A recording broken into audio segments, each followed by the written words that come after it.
गरीब की जादुई करवा चौथ छलनी। मोहन जी, बस थोड़ा सा और बचा है, खाना खा लीजिए, फिर आपको दवाई भी तो देनी है। बस करो सलोनी, मेरे पैर कट गए हैं, हाथ नहीं कटा है। मुझे और विकलांग महसूस मत करवाओ, मैं खुद से खाना खा सकता हूँ। माँ, सलोनी को समझा दीजिए आप। मोहन बेटा, ये तू कैसी बातें कर रहा है? तेरी तबीयत अभी बहुत नाजुक है, वो तो बस तेरा ख्याल रख रही है।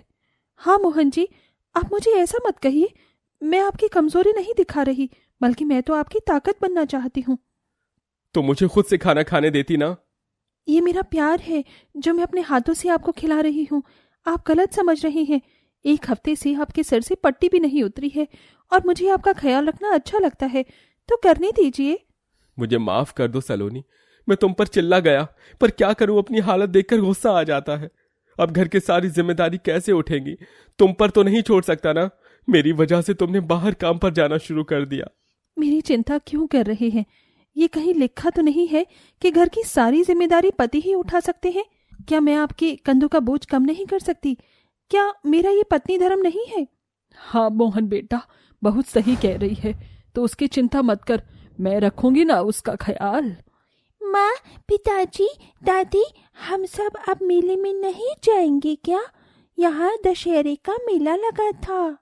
नहीं बेटा, पिताजी की तबीयत ठीक नहीं है ना, और पैसे भी नहीं है। हम अगले साल दशहरे के मेले में चलेंगे सब। मैं कैसे जाऊंगा अपनी बेटी के साथ? भगवान ने तो मुझसे मेरा एक पैर छीन लिया। मोहन जी, जब भगवान किसी से कुछ छीन लेते हैं तो क्या वो हमेशा दुखी रहते हैं? नहीं, वो भी खुश रहना सीख जाते हैं। हाँ पिताजी, आप चिंता मत कीजिए। आजा मेरी पोती, मेरी बच्ची मेरे साथ खाना खा ले। मोहन का गरीब परिवारों से सहानुभूति देता है। दरअसल 1 हफ्ते पहले मोहन का एक बड़े ट्रक से एक्सीडेंट हो जाता है, जिसमें उसका एक पैर काटना पड़ जाता है। इसी बीच घर का खर्च चलाने के लिए सलोनी दिव्या नाम की सेठानी के झाड़ू पोंछा का काम करने लगती है। घर में अब सिर्फ मुश्किल से 2 वक्त का खाना खाया जाता था। दिन गुजरते हैं। एक दिन सलोनी कुएं पर पानी भरने गई थी तो देखती है कि औरत भारी बाल्टी भरकर निकालते हुए कुएं में गिर जाती है। बचाओ, कोई मुझे बचाओ, मेरा हाथ छूट रहा है। हे भगवान, अनामिका तो कुएं में गिर गई, मुझे जल्दी से इसे बचाना होगा। तुम फिक्र मत करो, मैं तुम्हें बचाती हूँ, हाथ दो अपना। सलोनी अनामिका को अपना हाथ देकर बचाने की कोशिश करती है, उसे ऊपर तक थोड़ा ले आती है, पर हाथ छूट जाता है, जिससे ऐसा लगता है कि सलोनी ने अनामिका को धक्का दे दिया। और ये होता हुआ आसपास के सारे लोग देखकर सलोनी के लिए अपने मन में गलत धारणाएं बनाते हुए कहते हैं, हे भगवान, देखो देखो तो इस हत्यारन गरीब सलोनी ने अनामिका को मार डाला, गिरा दिया उसे। अरे अरे, इसकी तो उससे लड़ाई होती थी। लगता है इस सलोनी ने अनामिका को मार दिया। ये तो एक हत्यारन है। भगाओ इसे, भगाओ यहाँ से। अब इसे हम यहाँ से पानी नहीं पीने देंगे। नहीं नहीं, अरे आप लोगों को गलतफहमी हुई है, मैंने ऐसा कुछ नहीं किया, मैं तो उसे बचा रही थी, वो पहले ही गिर गई थी। झूठ मत बोलो, तुमने ही उसे गिराया है। अब सबके सामने हाथ जोड़कर गिड़गिड़ाने लगती है वो, पर कोई उसकी एक भी बात नहीं मानता। उस पर पत्थर फेंकने लगते हैं सब। तो सलोनी वहां से बिना पानी लिए भाग जाती है। उसके घर पहुंचने पर कविता कहती है, बहू, ये तुझे क्या हो गया? ये तेरी हालत कैसे हो गई? माँ जी, मैंने कुछ नहीं किया, सब लोग मुझे गलत समझते हैं, मैं तो उसको बल्कि बचाना चाहती थी, लेकिन तू कांप क्यों रही है इतना? डर डर कर बोल रही है, ठीक से बता मुझे क्या हुआ।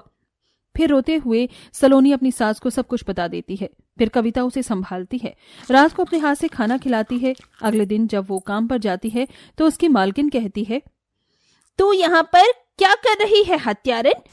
तूने अपनी दुश्मनी निकालने के लिए एक औरत की जान ले ली। नहीं, मैं ऐसी औरत को अपने घर में काम करने के लिए नहीं आने दे सकती। चली जा यहाँ से, दोबारा मत आइयो। नहीं, लेकिन आपको कोई गलतफहमी हुई है, ऐसा कुछ नहीं किया है मैंने, मैं तो उसकी जान बचा रही थी। एक बार बोल दिया ना, जा यहाँ से, मतलब जा। फिर सलोनी वहां से चली जाती है। हे भगवान, अपने घर का खर्चा कैसे चलाऊंगी? उनकी दवाई है, शिवानी के स्कूल की कॉपी किताब का खर्चा है, मुझे कोई और काम ढूंढना होगा। ये कहकर सलोनी दूसरों के घरों पर काम मांगने जाती है तो उसे सब हत्यारन बोलने लगते हैं। 1 हफ्ता बीत जाता है, उसे कोई काम नहीं मिलता। फिर उसकी सास कहती है, बहू, तू धैर्य बनाकर रख, सब कुछ ठीक हो जाएगा। और मैं तुझे बताना चाहती थी कि अगले हफ्ते करवा चौथ है, तो तू तैयारी कर ले। माँ जी, करवा चौथ की तैयारी करने के लिए 16 श्रृंगार और करवा चौथ माता की पूजा का सामान लाना है। वो सब कहाँ से आएगा? घर में एक भी पैसे नहीं है। दिया, कलश, छलनी भी खरीदनी है। अरे माँ जी, मुझे मिट्टी के बर्तन बनाने आते हैं, क्यों ना मैं वही बेच लेती हूँ, मुझे खरीदना भी नहीं पड़ेगा। हाँ, ये बिल्कुल ठीक है। फिर सलोनी बाहर से मिट्टी लाकर मिट्टी के दिए, कलश बनाकर उन्हें सुंदर कलर से सजाकर बाजार में बेचती है। तो भी उसके गांव का कोई नहीं खरीदता, तो वो दूसरे गांव में जाकर बेचती है। कुछ पैसे आने पर वो 16 श्रृंगार का सामान खरीदती है, तो सब उसे हत्यारन कहकर धिक्कार देते हैं, जिससे वो करवा चौथ की ना छलनी और ना ही बाकी सामान ले पाती है। फिर नहा धोकर सच्चे मन से वो सुबह सुबह करवा चौथ माता का व्रत रखती है। दोपहर में गांव की कुछ औरतें घेरा बनाकर कथा सुनने के लिए बैठती हैं, तो वहीं सलोनी आ जाती है। सुमन दीदी, थोड़ा इधर हो ना, मुझे भी बैठना है। अरे, ये तो वही हत्यारन है जिसने अनामिका को मार दिया था। तुझे हमारे साथ करवा चौथ माता की कथा सुनने का कोई हक नहीं है, चली जा। हाँ, हम तेरी काली परछाई भी यहाँ पर नहीं पड़ने देना चाहते। और देखो तो कैसी फटीचर साड़ी में है आज ये गरीब कहीं की। हमारे साथ बैठने की इसकी औकात नहीं है। आप मुझे क्यों गलत समझ रही हैं? मैंने ऐसा कुछ नहीं किया, मुझे सिर्फ कथा सुननी है, फिर मैं चली जाऊंगी। सलोनी बार बार लोगों के सामने गिड़गिड़ाती है, पर वो उसे करवा चौथ माता की कथा भी नहीं सुनने देते। फिर वो अपने घर चली जाती है और करवा चौथ माता के सामने रोने लगती है। तभी उसके कानों में करवा चौथ माता की बाहर से कथा की आवाज आती है और वो सारी कथा सुनकर कहती है, शुक्रिया करवा चौथ माता, आपका आशीर्वाद से मैंने कथा भी सुन ली। बस मेरे पति पर भी अपना आशीर्वाद बनाए रखना, वो जल्दी से ठीक हो जाए और उनकी लंबी आयु हो जाए। पर मैं रात को व्रत कैसे पूरा करूंगी, क्योंकि मेरे पास छलनी नहीं है। सलोनी के कहते ही करवा माता प्रकट होती हैं। पुत्री, तुम्हारे सच्चे संकल्प से मैं प्रसन्न हूँ और तुम्हारे पति की आयु दीर्घ आयु करने का वरदान देती हूँ। साथ ही ये जादुई सोने की छलनी है, इससे तुम कुछ भी मांगोगी या कुछ भी वस्तु देखोगी तो वो सोने में तब्दील हो जाएगी। करवा माता, आपका कोटि कोटि धन्यवाद, मेरी तो सारी परेशानियां खत्म हो गईं। ये क्या बहू, माता ने सोने की जादुई छलनी दी है? हाँ माँ जी, घर में कुछ खाने के लिए भी नहीं है, आप लोगों ने और शिवानी बेटी भी भूखी है। एक मिनट, जादुई सोने की छलनी, मेरे घर में खाने का अन्न नहीं है, कृपया करके अन्न प्रकट करो। तभी जादुई सोने की छलनी से ढेर सारा राशन खाना प्रकट होता है, जिससे सास और पोती बड़े चाव से खाते हैं। अरे वाह माँ, कितनी दिनों बाद मैं इतना अच्छा खाना खा रही हूँ। बहू, जरा ये ईंट को छलनी से देख। जी माँ जी। जैसे ही सलोनी जादुई छलनी में से मामूली ईंट को देखती है, तो वो भी एक तेज रोशनी में सोने की ईंट बन जाती है, जिसे हैरानी से देखने के बाद कविता सुनार पर बेचकर उससे पैसे ले आती है।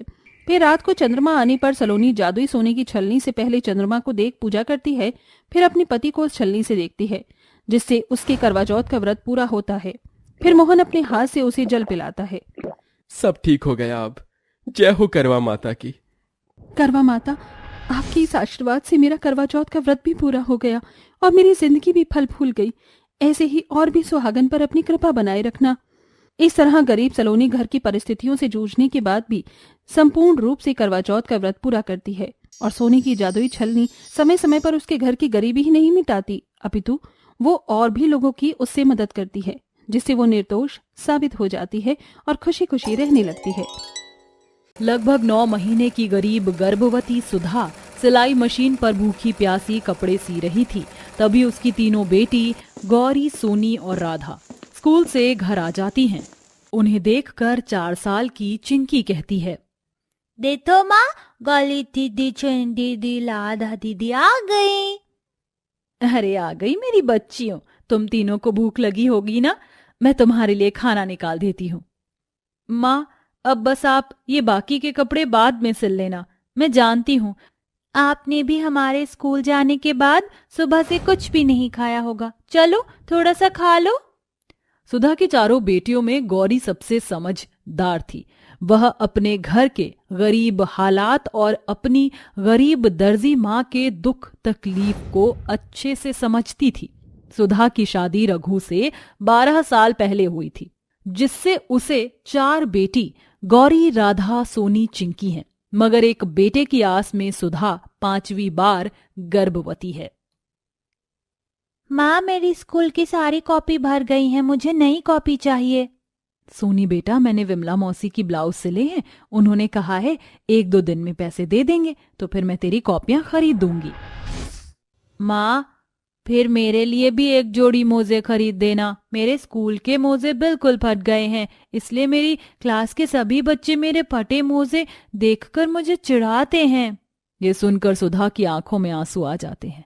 सुधा का पति एक नंबर का शराबी है, इसलिए दिन भर में वो जो भी कमाता है वो पैसे पीने के पीछे उड़ा देता है। रघु ने कभी अपनी बीवी बच्चों की जिम्मेदारियों को समझा ही नहीं, इसलिए सुधा ने घर में से ही दर्जी का काम शुरू कर दिया, जिससे बड़ी ही मुश्किलों से उसके घर का खर्चा चल पाता है। अपने बेटियों की पढ़ाई लिखाई का खर्चा उठाने के लिए सुधा दिन रात लोगों के कपड़े सिलती है। अरे सुधा, घर पर हो कि नहीं? जी हाँ, अंदर आ जाइए। अरे विमला जी, आप? मैंने जो ब्लाउज बनाने को दिया था वो सिल गया क्या सुधा? आपके दिए सारे ब्लाउज मैंने सिल दिए हैं विमला जी, और तिरपाई भी कर दी है, अच्छे से कर दिया है। फिर भी एक बार आप फिटिंग देख लीजिए। अरे सुधा, तुम्हारे हाथों के सिले गए कपड़ों की फिटिंग क्या ही देखना। मैं तो कहती हूँ जब तुम्हें इतनी बढ़िया सिलाई आती है तो अपनी कोई टेलर की या बुटीक क्यों नहीं खोल लेती हो? फिर तुम अपनी 5 बेटियों को अच्छा भविष्य भी दे पाओगी। ये सुनकर सुधा उदास मन से कहती है, विमला जी, कौन सी माँ अपनी बेटियों को अच्छी जिंदगी नहीं देना चाहती, मगर इस दर्जी के काम से मैं बस इतना ही कमा पाती हूँ कि अपनी बेटियों का पेट भर सकूं। अपनी गरीब दर्जी माँ की ये बातें दरवाजे के बाहर बस्ता लिए खड़ी राधा, गौरी और सोनी सुन लेती हैं। तुम चिंता मत करो माँ, एक दिन हम तुम्हारे सपने को जरूर पूरा कर दिखाएंगी। ये लो सुधा, सिलाई के पैसे लेकर गरीब दर्जी सुधा आंसू भरी आंखों से विमला को देखकर कहती है, आपका बहुत बहुत शुक्रिया विमला जी, आप नहीं जानती इस वक्त मुझे इन पैसों की कितनी ज्यादा जरूरत थी। अब मैं चलती हूँ। सिलाई के बदले मिले पैसों से सुधा अपनी बेटियों के लिए किताब और मोजे खरीद देती है। वो हर दिन बस भगवान से एक ही प्रार्थना किया करती, हे भगवान, दया करके बस इस बार मुझ गरीब दर्जी माँ को एक बेटा दे देना। ऐसे ही समय बीतता है और सुधा को हर बार की तरह 5वीं बार भी बेटी ही होती है, जिसके लिए उसका पियक्कड़ पति रघु उसे बहुत कोसता है। साली थू, तो जैसी औरत पर लानत है लानत। हर बार की तरह इस बार भी तुझे बेटी ही हुई है। अब मैं तुझे और तेरी बेटियों को कमा कर नहीं खिलाने वाला। जिंदगी भर भी आंखें गड़ा गड़ा कर दर्जी का काम करके भी तो इन 5 में से किसी एक के भी दहेज का पैसा नहीं जोड़ पाएगी। रघु की बातें गरीब सुधा को पूरी तरह से तोड़ कर रख देती हैं। समय बीतता है, अब 6 महीने बीत जाते हैं। सुधा लगातार लोगों के कपड़े सिलती है। एक दिन जब उसकी तीनों बेटियां स्कूल जाती हैं तो स्कूल के प्रिंसिपल दुबे जी एक अनाउंसमेंट करते हैं, good morning all the students.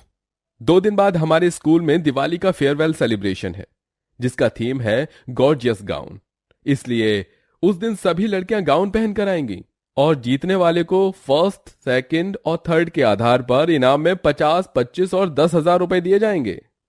ये सुनकर सोनी, राधा और गौरी बातें करने लगती हैं। गौरी दीदी, अगर हम तीनों ये कंपटीशन जीत गई तो वो पैसे हमें मिलेंगे और उससे हम माँ की बुटीक खोलने में मदद कर पाएंगे। ये सुनकर अमीर, शनाया और परी उन तीनों की गरीबी का मजाक बनाती हैं। अच्छा जी, तो तुम तीनों भिखमंगन को ये लगता है कि इनाम तुम जीत जाओगी? फटी चिटी स्कूल ड्रेस पहनकर तो पढ़ने आती हो, तुम्हारी गरीब दर्जी माँ तुम्हें गाउन कहाँ से दिलाएगी? जाओ जाओ, ये तुम्हारे बस की बात नहीं।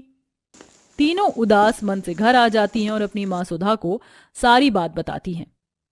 माँ, तुम हमारे लिए एक सुंदर सा गाउन खरीद दो ना। मेरी बच्चियों, जब तुम्हारी गरीब दर्जी माँ के पास फुटपाथ से कपड़े खरीदने तक के पैसे नहीं तो मैं इतने महंगे गाउन कहाँ से खरीद कर लाऊंगी? ये सुनकर राधा और सोनी अपनी माँ से नाराज होकर गुस्से में कहती हैं, ठीक है माँ, हम अपना गाउन खुद खरीद कर लाएंगे। चल सोनी, हम अपनी ये भरी हुई कॉपी रद्दी वाले को बेच आते हैं। हाँ, इससे हमें थोड़े बहुत पैसे मिल तो जाएंगे। इतने में कुछ कॉपियां हाथों से छूटकर सुधा के सामने गिर जाती हैं और सुधा कहती है, रुको, तीनों को गाउन ही चाहिए ना? मैं इन कागज से तुम्हारे लिए गाउन बना सकती हूँ, पर तुम्हें भी मेरी मदद करनी होगी। हम आपकी मदद करेंगे ना माँ। फिर तो कागज का गाउन बनाने में मैं भी आपकी मदद कर लूंगी दीदी, ताकि बच्चे आ जाएंगे तो हम भी गरीब से अमीर हो जाएंगे। 4 साल की मासूम पिंकी के मुंह से ये सुनकर उसकी तीनों बड़ी बहनों और उसकी दर्जी माँ की आंखों में भी आंसू आ जाते हैं, जिसके बाद वह चारों बड़ी सावधानी से साबुत कागज फाड़ फाड़ कर सुधा को देती हैं और वह गाउन सिलना शुरू करती है। थोड़ी ही देर में कागज का एक गाउन तैयार हो जाता है। तभी सुधा हिचकिचाते हुए गौरी से पूछती है, गौरी बता बेटी, कैसा सिला है ये कागज का गाउन?